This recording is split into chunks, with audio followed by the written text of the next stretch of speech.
Welcome back. If you just joined us, this is the Morning Cafe. Right now, we're taking a look at stories making headlines, of course, trying to understand them a little bit more. And I have with me in studio, live in studio, Daniel Orogo, who is a political commentator.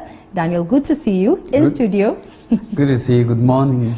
Good morning, Daniel. And of course, we also have Joseph Simeha, who is a political strategist, on with us via Skype, just to help us understand the issues we're discussing today. Joseph, it's good to see you, and as always, good to have you on the show.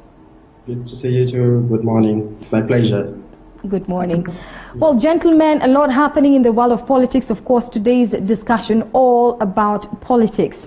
Let's begin by the rift between the Deputy President, William Ruto, and the Baringo Senator Gideon Moi. Of course, we have seen there a story that has been trending, talk about questions on who, particularly if we can put it in our own words, who is the king of the valley. Let's begin with you, Joseph. Who do you think is the king of the valley? Interesting question, the way you frame it. I think there shouldn't be any king of the valley. I think, people who want to provide leadership, in various ways should be free to compete, before citizens, and allow citizens the time and space to choose. So the citizens of the Rift Valley, in their formations, either as counties or constituencies, or even if you like as regions, like a group of counties, they will make their choices. This thing normally happens almost organically. Sometimes we've seen politicians try to push and crown themselves as spokespersons and so on and so forth. And for some who are not cut for it, it never catches traction. Even though they may have a lot of money to use to profile themselves, but for as long as it's not connecting with the interests and aspirations of citizens, of course one hopes that the citizens are well informed, it never catches traction. So these two and any other may for now compete and shout at each other, throw stones and missiles at each other, but both could be rejected ultimately when it really matters. So I would say that your question is not one that one can just give a direct response to and say, this is the one who can be.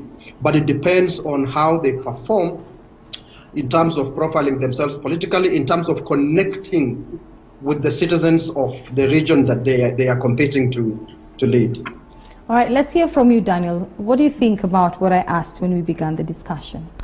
Well, I think ideally we would, take the trajectory Joseph has responded to. But politically, there is actually nothing wrong by caucusing around, having to have a tribal base, and though I really not call it a tribal base, but have a political base that one consolidate. Remember that is not only in Rift Valley. Each and every region is caucusing around having a consolidated political base for them to have a bargaining for 2022. It is also in light of this that there are two things that happen symbolically.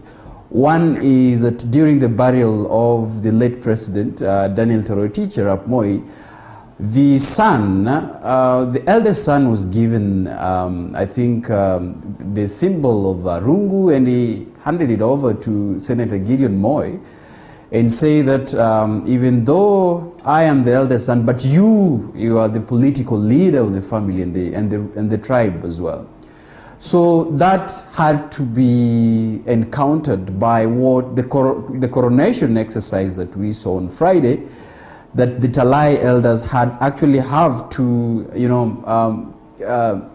give that symbolically to the deputy president as a counter strategy that may symbolically, reassure the region that he is the undisputed kingpin of that region, and to regain, the political base. Let us also have in mind that, after the Jubilee and KANU post-election, I don't know whether it's post-election or pre-election agreement, that left a dented, image to the DP's question about his strong political zone in the Rift. And therefore, the exercise in itself is a symbol and has sent a message that he is able to, reconsolidate that zone and still remain undisputed political king of that region. Well, just listening to what you're saying, Daniel, and of course bearing in mind what Simeha mentioned earlier on, taking it back further even into what you've mentioned, Talai elders on Friday crowning the Deputy President Ruto as the region's political kingpin by giving him a leadership baton. Joseph, what do you make of this, if this does not speak of who is likely to be the king of the valley? I think what happened on Friday maybe good, at least good, I think, for William Ruto's ego and, for the good feeling of those who are around him. But in my estimation, just my analysis, he was too much in a hurry. That is something that they would have let, other issues of public concern pass. They would, especially the recent and still ongoing political dynamics within Jubilee, they should sort of have let that pass before they go for that, very symbolic gesture and very powerful gesture. But unfortunately, the power may be lost. And already, if you observe in the media, mainstream and social media, well, social media is also now mainstream, how, what happened has been caricatured, how it has been disparaged and so on. And unfortunately, in the eyes of the public, whereas that gesture is extremely important and serious. But now in the eyes of the public, where now it matters for a politician, it has been watered down. So I would say that they were a bit too much in a hurry. If I was, if I'd had the opportunity, let me put it that way, to advise William Ruto, I would have said, please, go slow on this, handle these other dynamics, let them pass, come up with this kind of thing in its own space, where it is not competing with so many other things, including the pandemic, the COVID-19 pandemic, in the minds and hearts of the people, not just of the people of the Rift Valley or Kalenjin community, but the Kenyan community at large. So whereas that is a powerful thing, is an important thing, but at the end of the day, what matters is the perception of citizens, or more specifically of voters, because it's what they perceive of that kind of act and how to translate it either into political support or opposition that will at the end of the day matter for what I think William Ruto was going there for. Otherwise, that's something that would be done in private. I would be interested to know from you, Simeha, but before I come back to you, I want to hear from Daniel. Do you think this was a rushed process, or it came at the right time, Daniel? Well, I think it also depends on which angle you're taking it from. Let remember, DP Ruto has faced the consequences of purge from members who are perceived to be his affiliates, and who are apologies to his strategy and the philosophy and his interest in politics that is declared. We also have to remember that it's within the same line, that he has appeared to be excluded from very important state functions, and that are preceded by leadership of Jubilee and the leadership of a country and the presidency that he is part of. It must also be remembered that even as we speak, he's the only one has declared equivocally that he is vying in 2022. And therefore, in all this happening in his political quagmire, and his political world is actually beginning to crumble in his own mind, then I think being silent by this time could be one of his undoing. And so I agree that for him moving and symbolically, communicating that even though the purge towards his perceived members, that even though his political exclusion, that even though all these are happening, he still remains as the Rift political kingpin and would be able to consolidate the votes towards his succession plan, or his plan for 2022. One of the things that I always, categorically discourage is the fact that if all other political axes are coalescing and are making measures that are perceived, you know, towards gaining a momentum for 2022. Whenever the DP try to make a move, people always rush and say, you know, right now we are in COVID period. Right now please save us from politicking. But covertly, other political axes are doing that. You saw Mudavadi is trying to consolidate his base. You saw Moses Wetangula is struggling to consolidate his party. You saw the BBI actually tabling a BBI bill in parliament.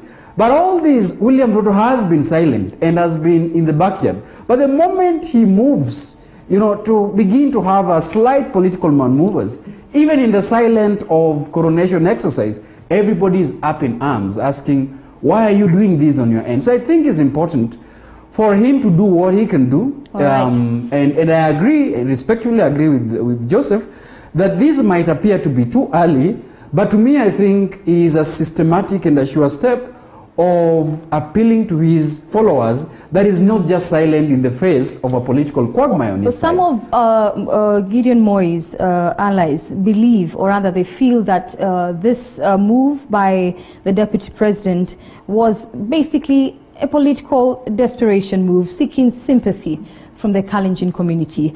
And of course, some also feel that he's driven not by interests that are, you know, bearing in mind the community's interests, but these are selfish agendas.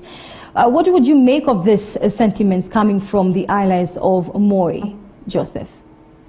Yeah, I actually like the way you've coined that. And, it was just going through my mind. I was going to contribute on that.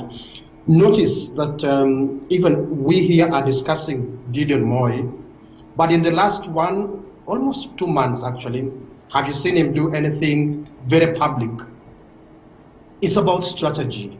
That I do not refuse that, you know, as a politician, there are certain things you should do in order to consolidate your power, to project yourself in the eye of the public, you know, as still being strong, dependable and trustworthy. But strategy would demand that you don't do things that appear as desperation. That's really what I'm talking about when I talk about timing. It does look on the side of, even without me having to have any regard for what Gideon's allies say. And notice that it's not Gideon saying, it is his allies. I believe that is very deliberate. When a politician positions himself in such a way that certain things are sort of beneath him, he's not going to discuss them, but his allies are the ones who raise them.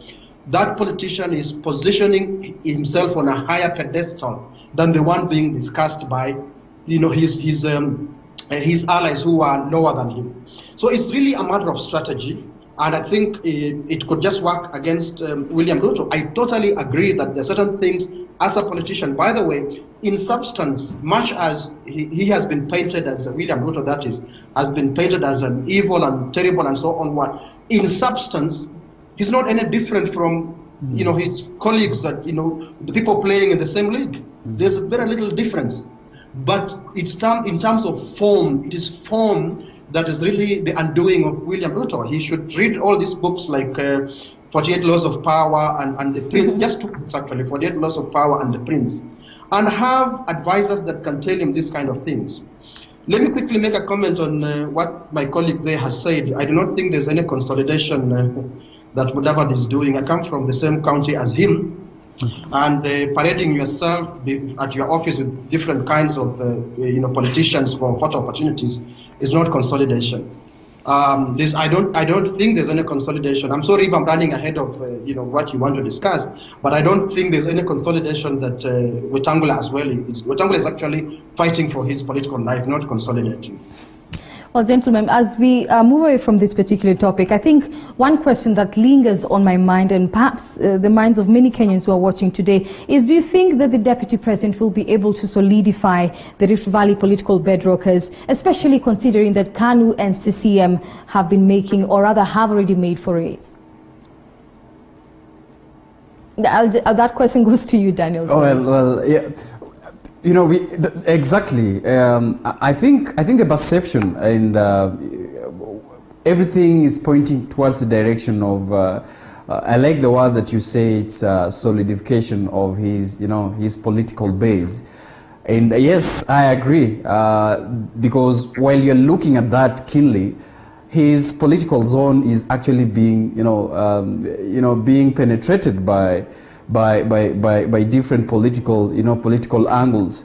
You remember that, the guys of BBI and the Trumpers and supporters of Handshake had actually roped in, make an agreement with Gideon Moy, and there's a discussion, about bringing on board the former Bomet governor, who is also a very experienced and the politician that has been very strategic and knows, that base as well. So I think for him, the deputy president is moved, like you said. It's important to have, and it's not only unique to him.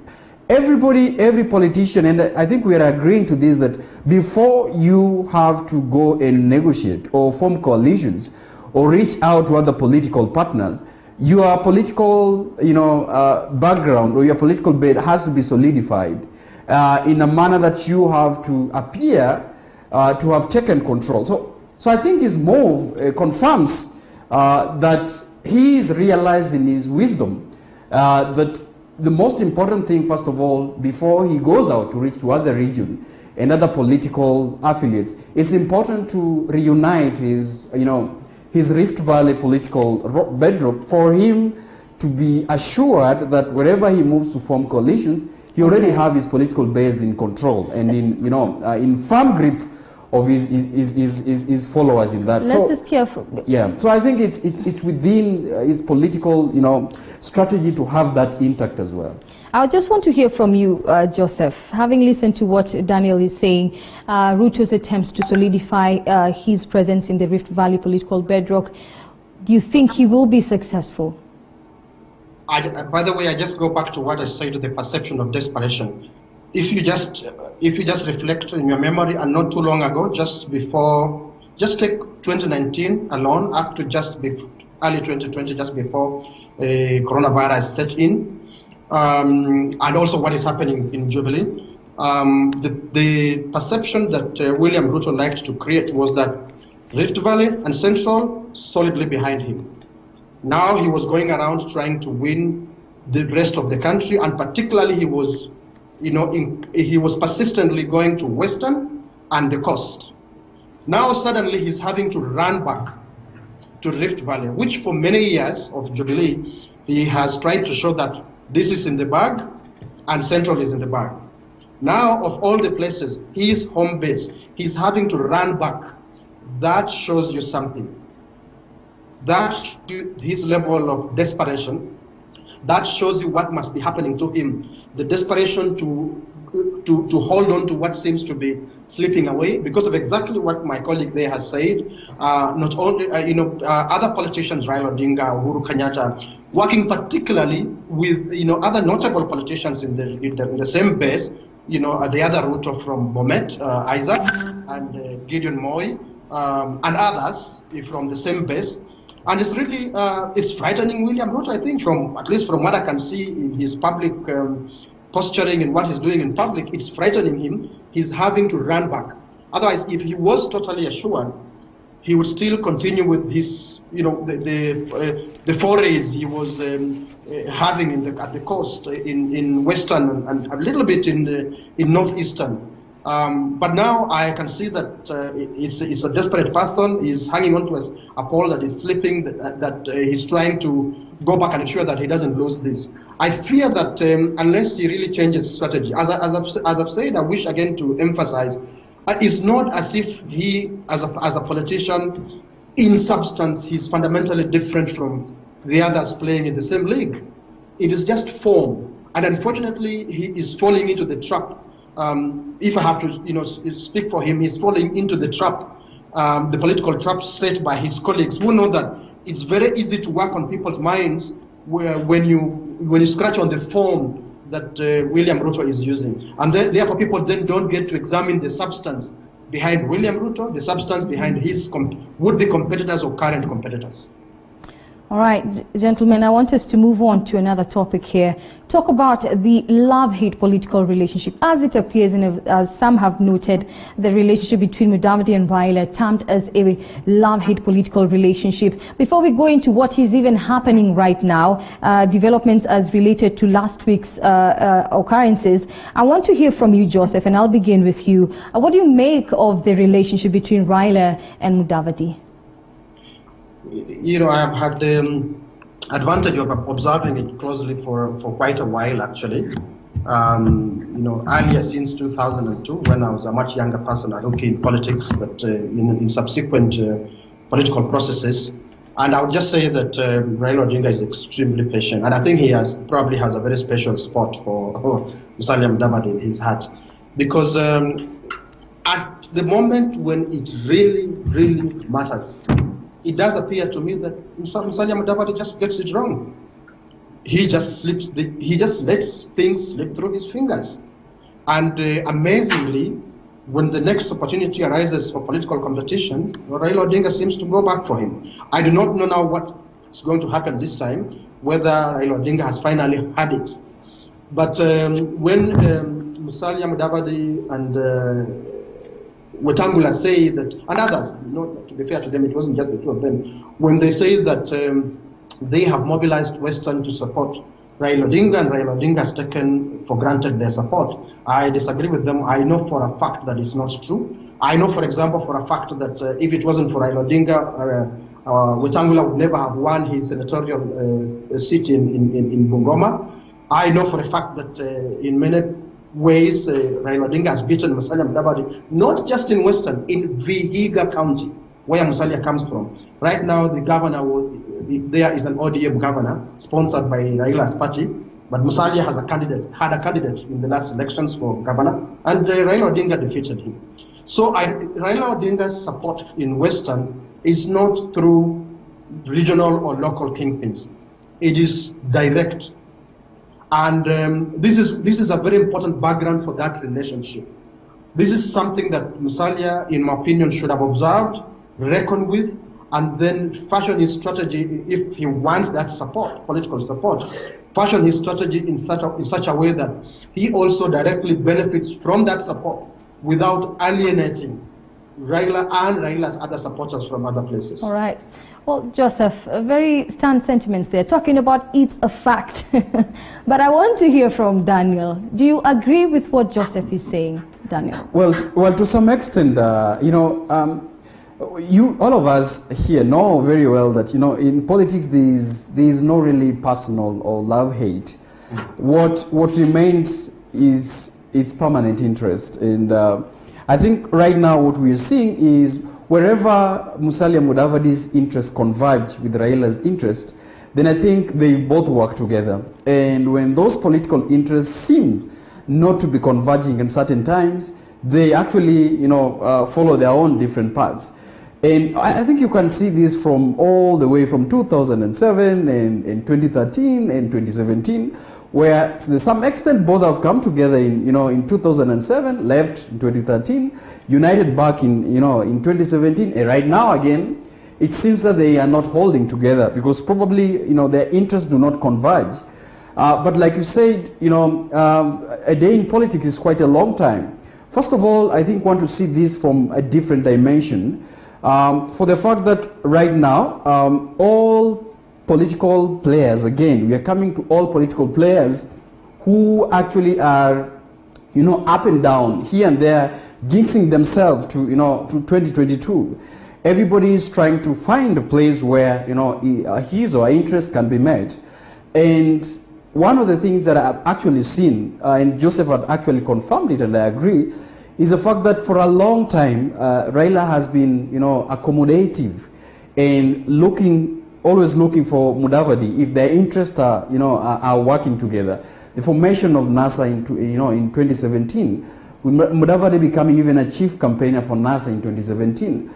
But looking at what Mudavadi himself said yesterday in the interview, that he feels that the predicaments of Moses Wetangula in his own party and the Railan political neophytes, making uncomfortable statements against him, confirms that Raila is actually trying to bull them and, you know, trying to coerce them to form, to be part of the BBI axis of the political wing. Even as I listen to you, Daniel, would you say then, considering the sentiments that you've just shared right now, that the attempt to oust Moses Wetangula as Ford Kenya party leader, that the person behind this attempt to ouster was probably the ODM leader, Raila Odinga? Would you say that? Well, we cannot really confirm that, because then I think the facts are not outside there to objectively confirm that. But again, you know, we can simultaneously, you know, try to join factors here and there.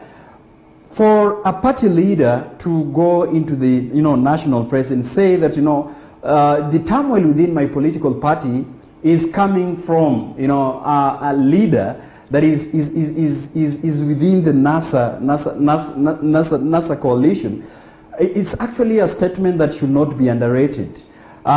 But again, on the other side, and I still agree by what we really discussed, all political parties are actually consolidating. And I think Joseph actually said that this is not the same towards Ford Kenya party. But I think the quagmire within the political party, within the Ford Kenya party, confirms that there is a need. And whoever is not pulling towards the direction of being a BBI, and remember the Oster and the incoming of Wamunyinyi and Dr. Seli Simio, and the likes of Wangamati actually pointing towards a direction that all their conversation right now must be focused towards being in the winning team, that is the BBI. The same to Musalia. He's also saying that, you know, he cannot be bullied to be part of the BBI axis. So for all of us, in conclusion or in summary, what I'm trying to say is the fact that the political party players right now, there is no either you are being neutral, you are either in the wing of the BBI, the power formation, or you're to be perceived to be having a meeting and a coalition or pre-coalition in the side of William Ruto. All right, so there is no neutral part as we speak. Yeah. Okay. Well, Joseph, you did mention something when we began this conversation about the love-hate politics, of course, in relation to the relationship between Mudavadi and Raila. And I know you've mentioned very passionately there, Joseph, that Raila has been very supportive of Mudavadi, as from what you perceive. But looking at what has emerged as far as coverage of this particular story and its developments, it is believed that Mudavadi has actually so far called Raila a divisive leader who is apparently or allegedly destroying other people's parties.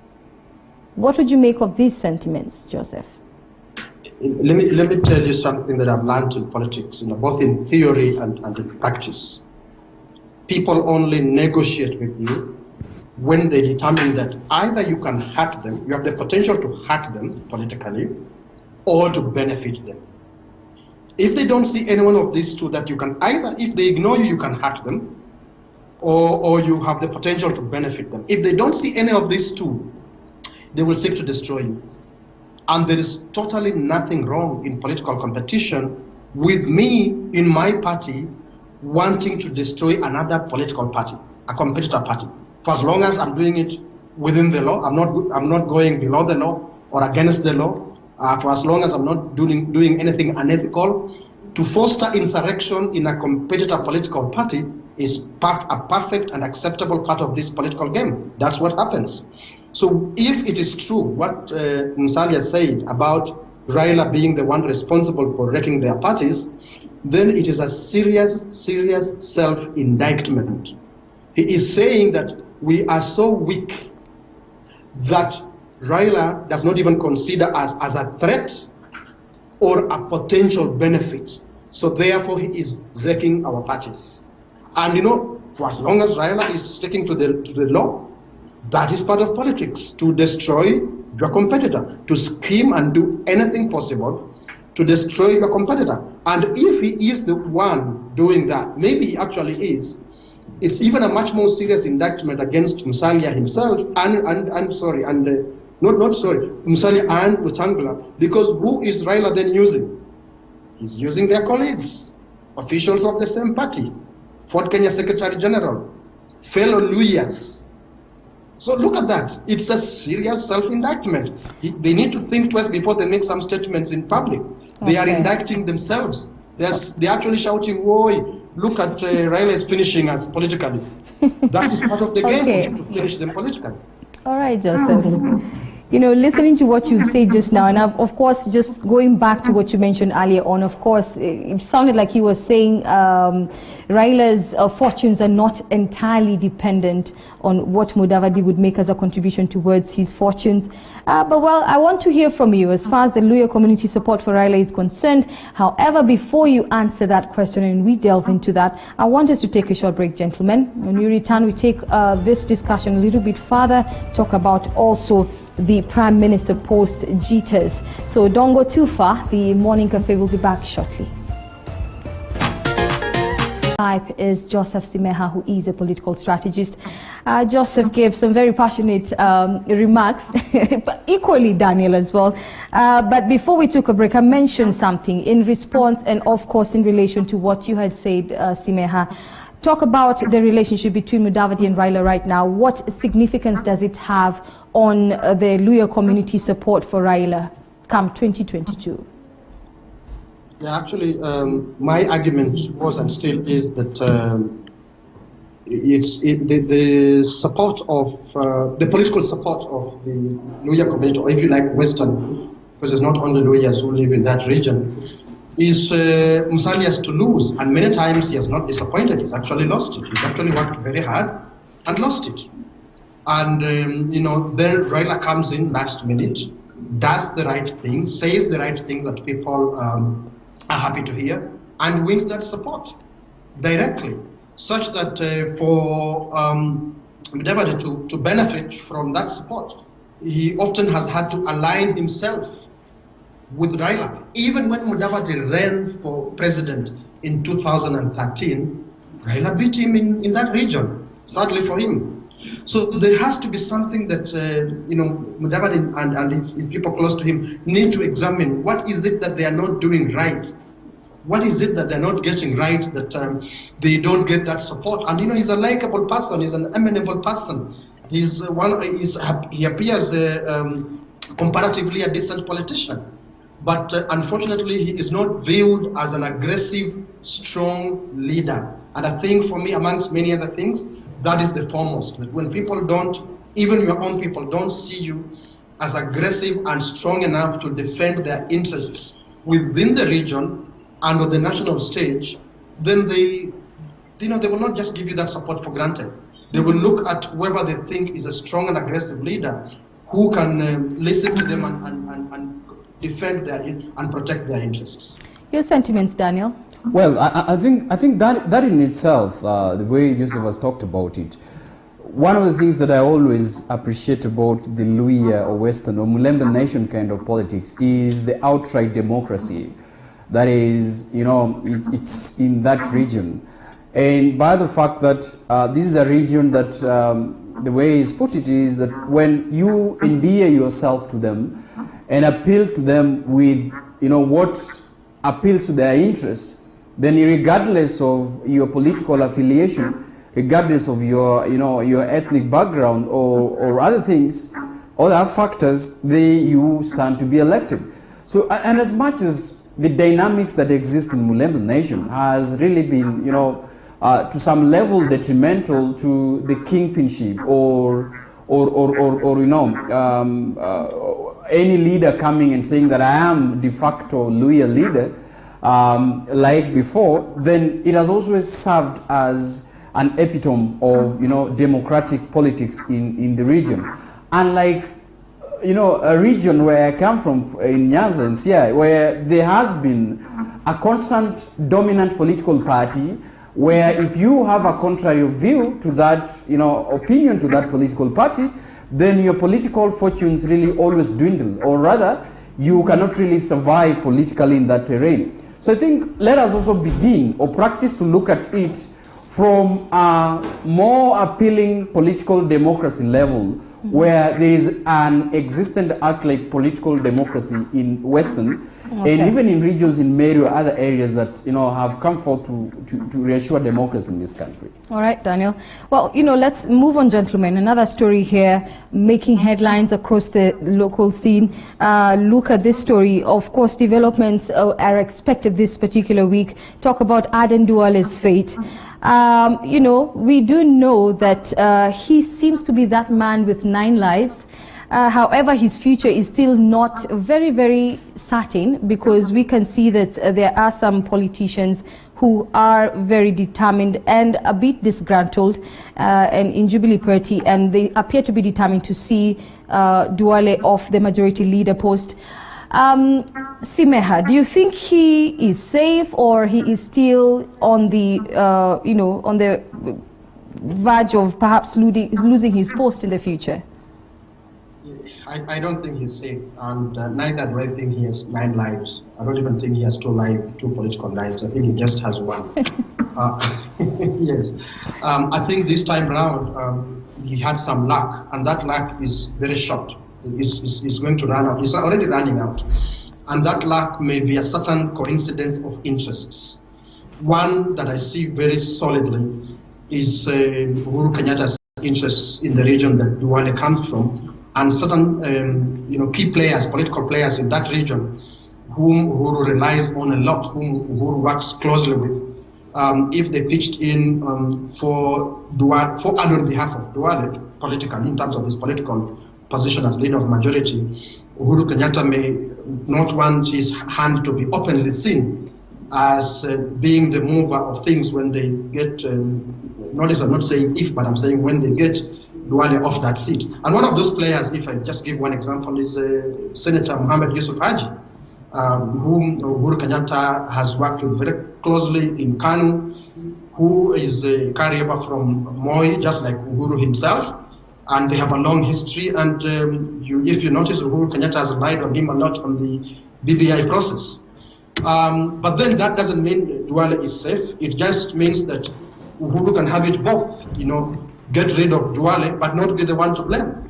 If a majority of the MPs, as it appears, they are headed there, sign on getting rid of him as leader of majority, and that's a majority of Jubilee MPs. Uhuru Kenyatta can always say, look, it's not me, but MPs whom he leads, because he leads MPs in Parliament. If a majority do not want him, then what can I do? I tried my best, but there's nothing I can do. So I don't think, to cut long story short, I don't think he's off the chopping board, but I think Uhuru Kenyatta is going to have it both. Have party get rid of him, but at the same time be able to say that it wasn't me. Well, it wasn't me. Let's hear from you, Daniel. Do you think this is the case, that that's exactly what the president is doing? Yeah, I absolutely agree. And I was also going to tell you that Duale is not off the hook yet. You've also had some political undertones amongst the members of parliament who are collecting signatures to begin an impeachment motion or a dethronement motion to oust Duale out of the lucrative party position. But always I say that we can't have an ideal politics that is covertly surfaced. One of the things that I actually agree with, that whatever is happening in Jubilee is politically correct, but it might be legally wrong. Let's refine that. In reassuring a political discipline, restoring party fidelity, there's actually nothing wrong with what the leader of Jubilee Party is doing. Is to make sure that all his agendas are outlined in the National Assembly and are backed by people who really wants to fulfill his agenda, and an agenda that he has to be. Now, when it comes to the issue about Duale, I think, like Simeha said, that he might as well have done it in the parliamentary group meetings that he had last week. But then I think his backtracking is meant by the fact that when he could have done that within the parliamentary group, it could actually be directly, pointed out to his hand that he had a hand in the impeachment or removal of Aden Duale. But I think it's going to be done covertly within the National Assembly, even though he is actually pushing for it, in the background, but he would not want to directly be responsible, to be seen to be responsible for the predicaments of, of So clearly Aden Duale. both of you are in agreement. But you know what, there has been, a feeling and people believe and have said it that for months it has appeared that Duale has avoided appearing in public with Ruto and his Tanga Tanga brigade.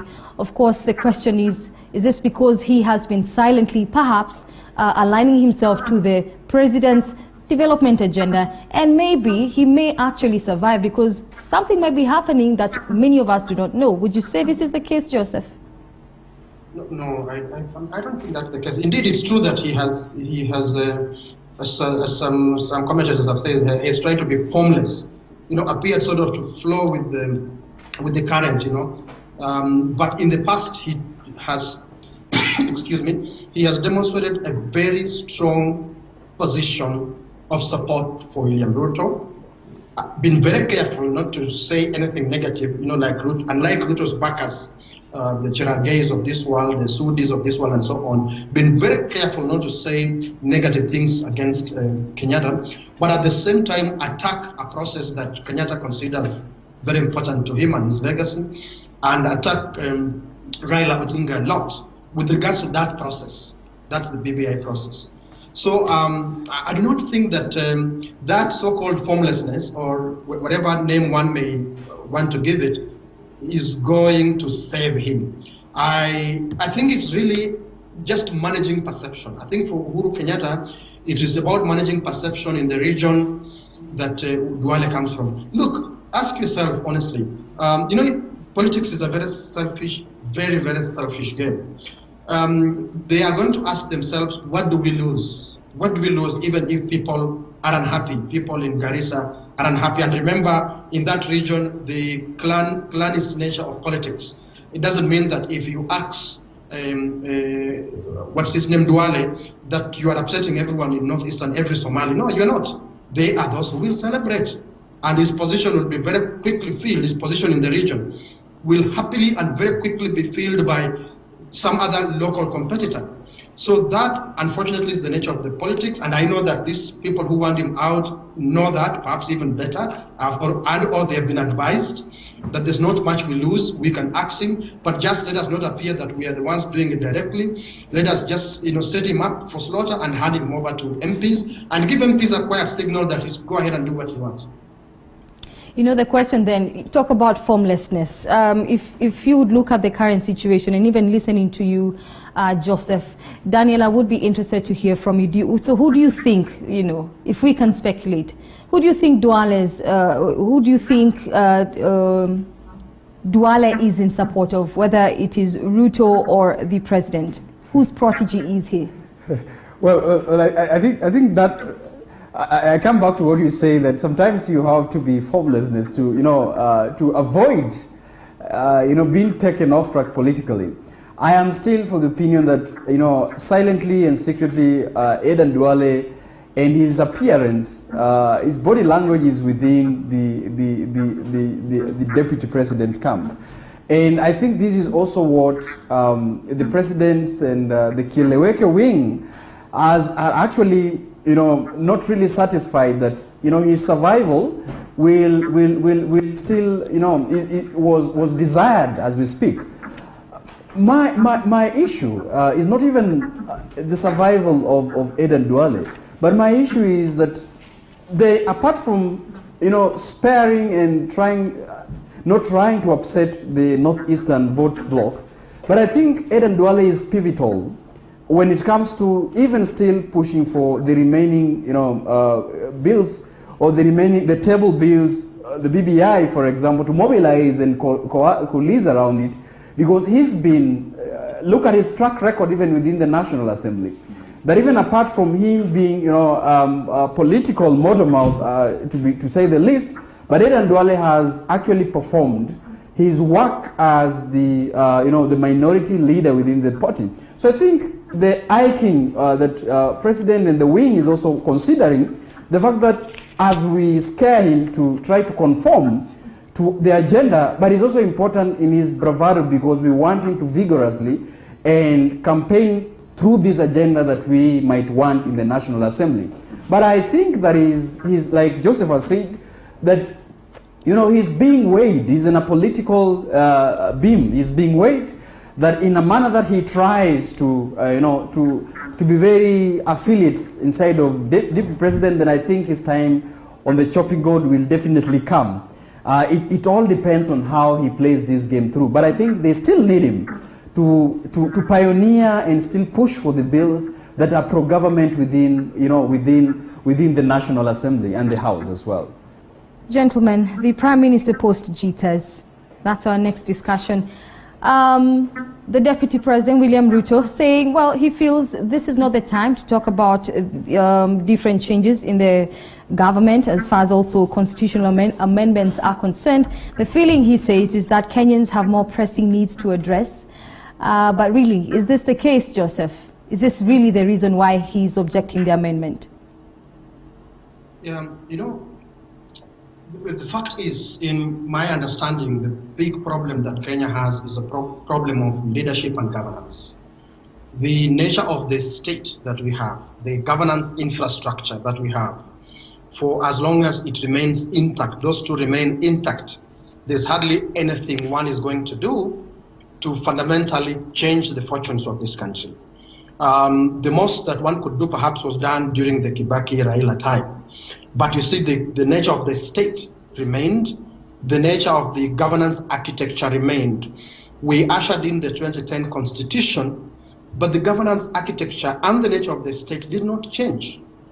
So first, a mere change in the constitution, even just introduction of the prime minister, whatever else you want, without a change in the nature of the state and the culture of governance, is not going to result in anything fundamentally different.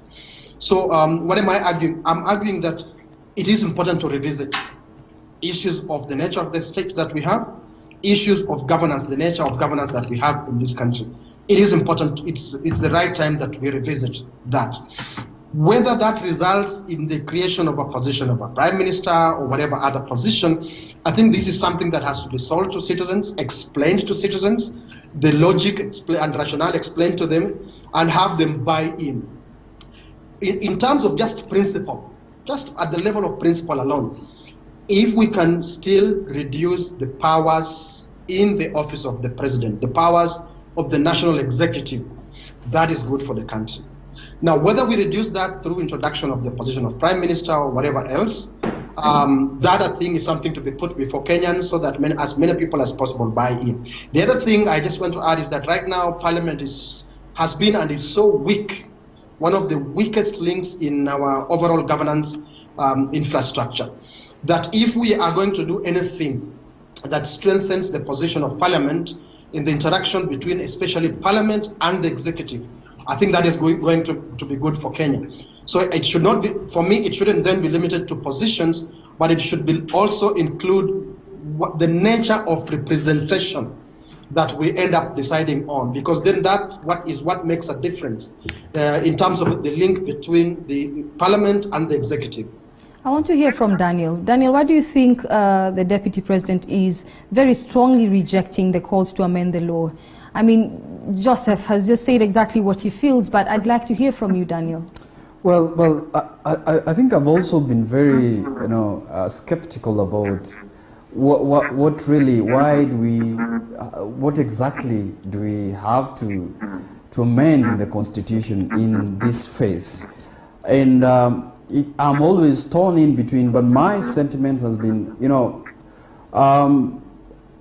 the 2013, the emergence of 2013 government was the government that, had to implement the Constitution. And we are still 6 or 7 years into the facets and the implementation of Constitution in its form and nature. I recognize the fact that we have had elections that are hotly contested. We have had an elections that the winner take it all. We've had an election that people do not want to agree. to the results of the election and the aftermath.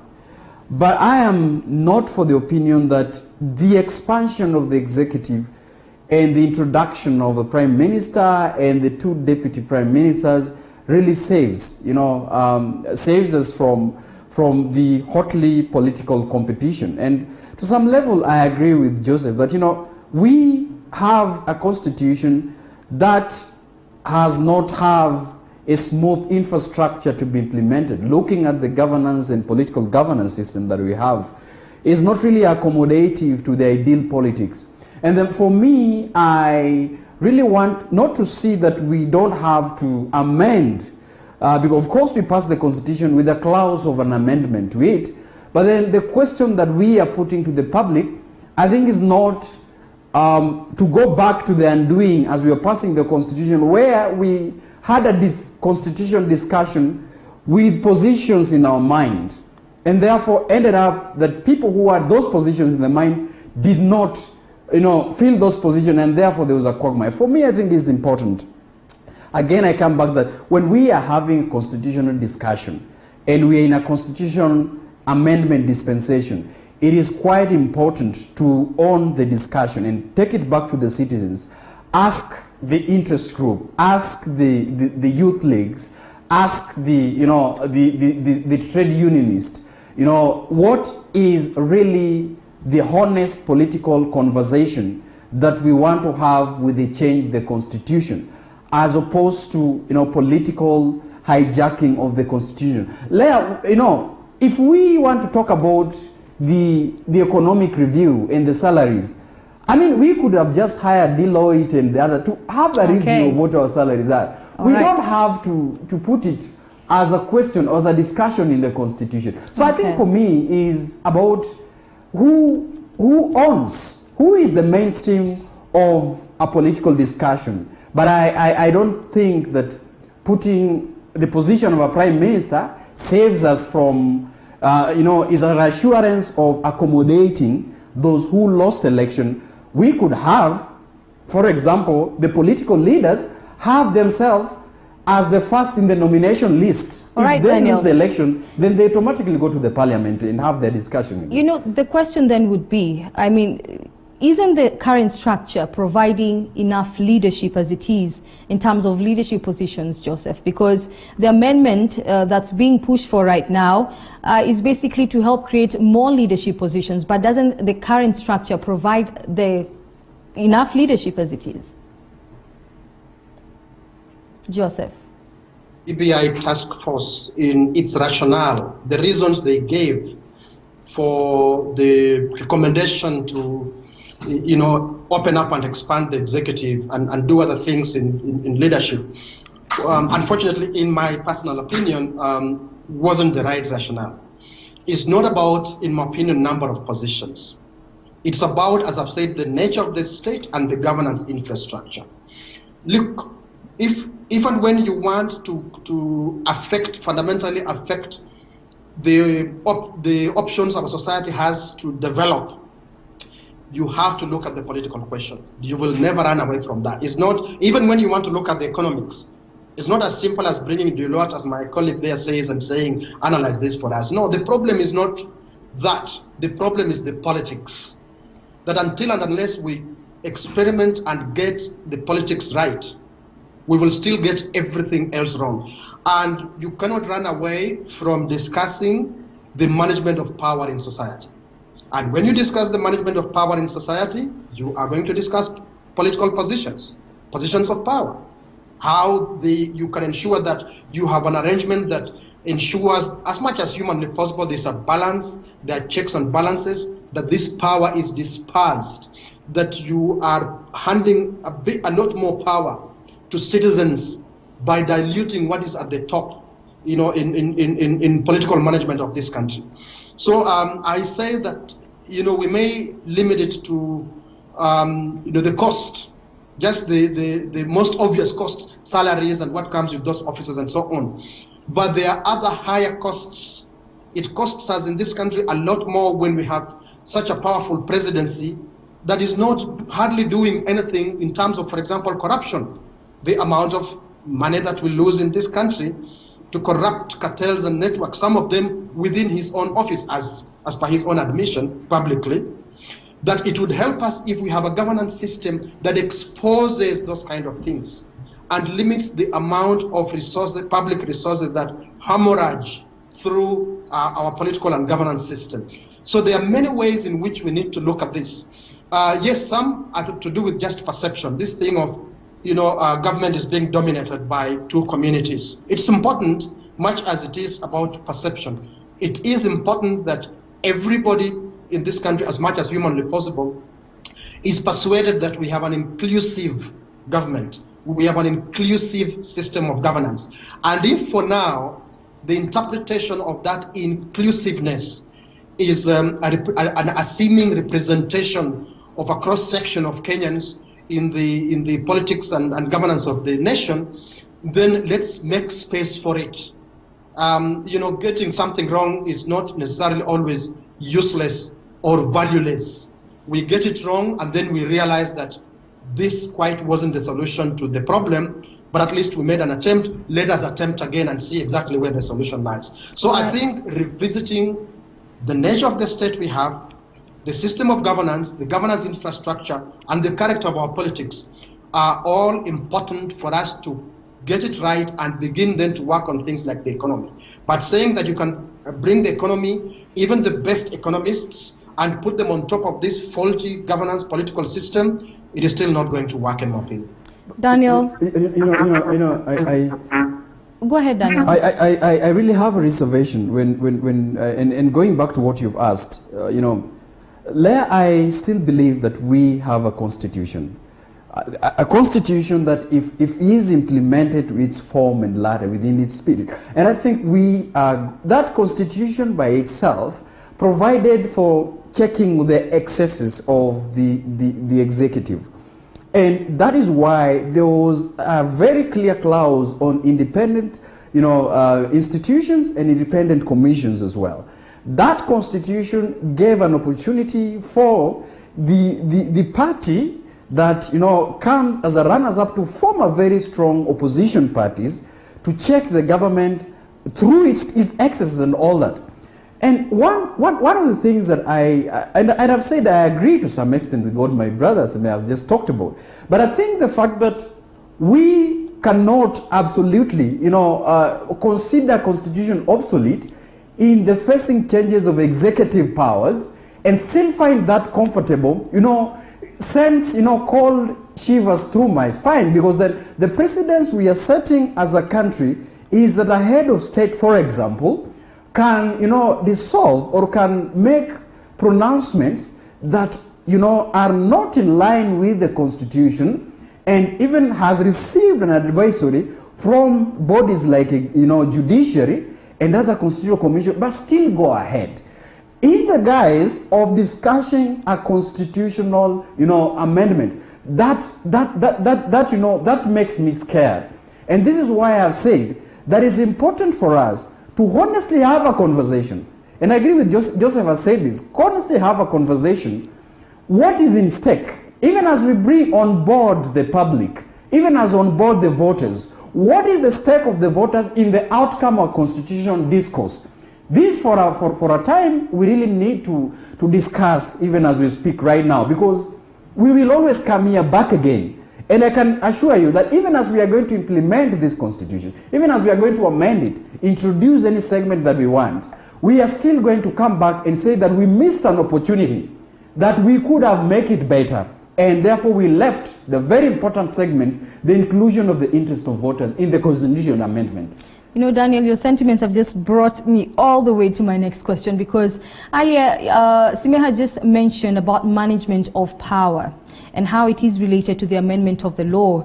But of course the question, and I think you've mentioned there, as you were talking about your sentiments there, Daniel, of course the question would be then, talking about the amendment of the law and the management of power in relationship, then how does it trickle down to helping Kenyans, or bring about more development in the country, or improving the affairs of the country? Joseph, is this in any way going to help Kenyans if we amend the law? Power correctly, in the right way, it has a direct cause-effect relationship with the quality of life you live, even in a homestead, in a family, in a village, in a community, in a county, and right now in the nation. It matters so much, unfortunately, for people who say they don't like politics. It sets the pace in society. If you manage political power the right way, then you get your economics correctly, you get your education correct, you get your health correct, because all these questions are questions of resources. And how are resources then managed? It is through the management of political power. Unfortunately, as much as people may despise politics and want to run away from it, that is what determines even whether you are going to stand where you are and do what you are doing. You get the politics wrong, you will not even have an opportunity to have TV 47 on air, or for you to stand there, or for you, all of us, to be here to discuss what we are discussing. Look, you have a president who has shown, as my colleague there has said, you have a president who has shown that he can disregard the Constitution, and he has done it openly and publicly, and used the massive power of coercive instruments of state to back his position. But here he is, the same person, saying, okay, let us look at it together again. So he has a choice of disregarding the Constitution and doing whatever he wants, and having the massive coercive power of the state back him up, regardless of the consequences in future, because I do not know. Or saying, okay, guys, as citizens, let us look at this together again. Even if he's coming with positions that he favors, even if he's coming with the amendments that are good for him, he is opening up this to a process where citizens come in. I think people need to see it as an opportunity to determine the pace of their lives. And when you determine the management of politics, the management of political power, I am telling you for sure, you determine the opportunities you have for human development. You get the politics wrong, you get everything else completely wrong. Even where people have seen, dictatorships, building, brick and mortar things and saying, look, dictators are doing very well on development. And that is not development. It is not sustainable. It does not mean people are enjoying a high quality of life. You have to look at human development holistically, and the environment in which holistic human development happens is shaped by the management of political power in that society. All right, Joseph Simeha, thank you so much for making time, gentlemen. Joseph Simeha, political strategist, always a pleasure to have you on the show, helping us understand all matters politics, and of course, more of what's happening in the country and all regionally and globally. Thank you for making time, Joseph.